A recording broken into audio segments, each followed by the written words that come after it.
Good day, my loves. Good day, good day, good day, good day, good day, good day. I hope you are well. I send you peace of mind, healing for your heart, and a little bit of joy in your soul. And if no one has told you today, I love you. I think it's on this side.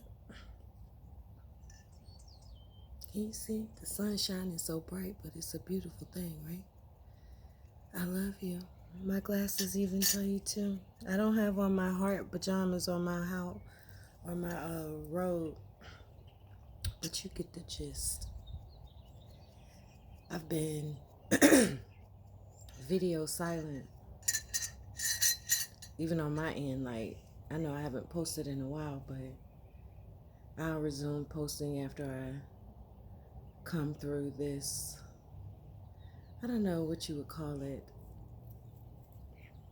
ascension, awareness, heightened awareness.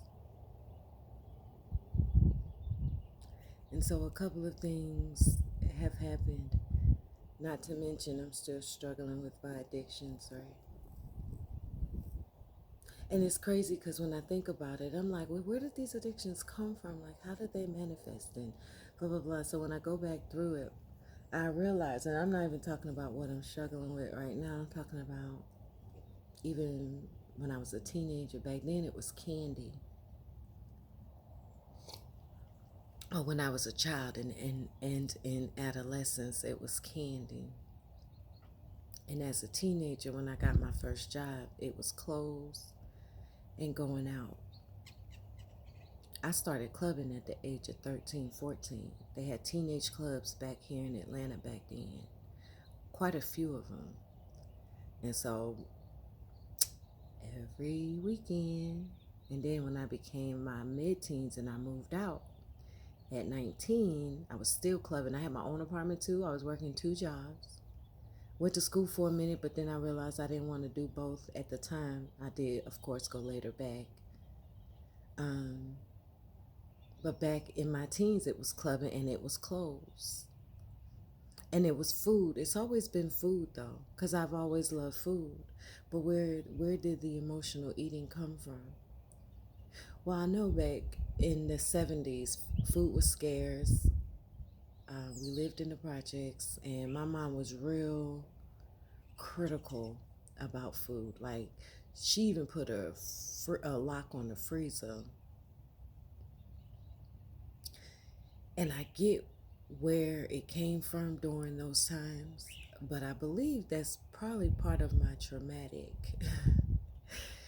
emotional response to food. I don't ever remember being hungry. Now I do remember her sending us to bed hungry if we were being punished. So maybe that has something to do with it too. So I'm sitting here trying to get to the root of why I emotionally eat.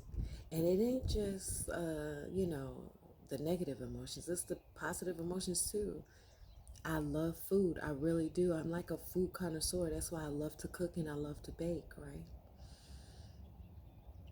And then in my 20s, it became success. I was addicted to success. I wanted to graduate. I wanted, at some point I did want my own business, but for whatever reason, that idea went out of my head. I think I became more indoctrinated. Yeah, I'm sure of it. The more I went to school, even though I was still aware, though. I was still aware.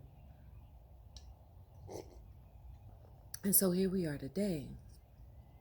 And I'm trying to get to the root of it and still having compassion for myself because I still don't feel whole. I feel better. I feel absolutely 1,000 times percent better. I really do. I am so grateful.